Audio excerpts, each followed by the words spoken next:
पाठ 12 काल टेंस। फागुन आया होली खेली, गुझियाँ खाई जन्म मनाया। क्या मैं पेट चीर कर निकली, या तारों से मुझे बुलाया। चैत आ गया चैती गाओ, माँ कहती बसंत आया है। नए नए फूलों पत्तों से बाग हमारा लहराया है। अब बैशाख आ गई गर्मी, खेलेंगे हम फव्वारों से। बादल अब ना आएंगे हमको ठंडा करने बौछारों से। कवयित्री महादेवी वर्मा। कविता में आए रंगीन पद क्रियाएं हैं। ये क्रियाएं काम के होने या करने के अलग अलग समय का बोध कराती हैं।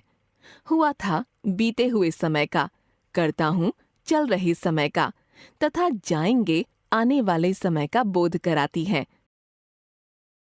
क्रिया के जिस रूप से उसके होने के समय का पता चले उसे काल कहते हैं। काल के भेद।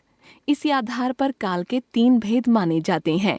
काल 1 भूतकाल, 2 वर्तमान काल, 3 भविष्यत काल।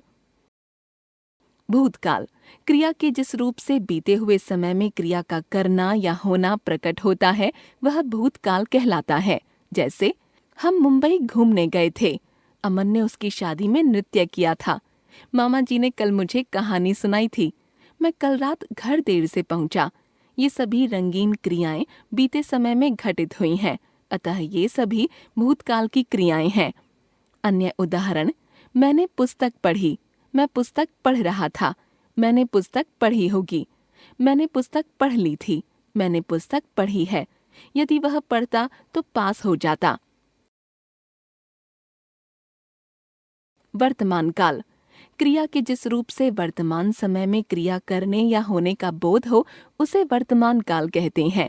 जैसे रीमा पुस्तक पढ़ती है, आशीष निबंध लिख रहा है, मीरा कार्य कर रही होगी, अध्यापक बच्चों को हिंदी पढ़ाते हैं। अन्य उदाहरण, सोहन निबंध लिखता है, सूरज अभी सो रहा होगा, वर्षा हो रही है, प्रिया गीत गाती है, रोहित अब आता होगा, अमन गीत गा रहा है। भविष्यत काल क्रिया के जिस रूप से कार्य के भविष्य में होने का बोध हो उसे भविष्यत काल कहा जाता है। जैसे रीता खाना बनाएगी, मोहित खाना खाएगा, हम सब मिलकर खेलेंगे, मौसी खिलौने लाएंगी। अन्य उदाहरण, शिल्पा पुस्तक पढ़ेगी, आज वर्षा होगी, शायद अमीशा बाजार जाए, भगवान करे कि तुम सफल हो जाओ। हम जान गए काल क्रिया का जो रूप उसके होने या करने के समय का बोध कराए काल। काल के 3 भेद भूतकाल, वर्तमान काल, भविष्यत काल।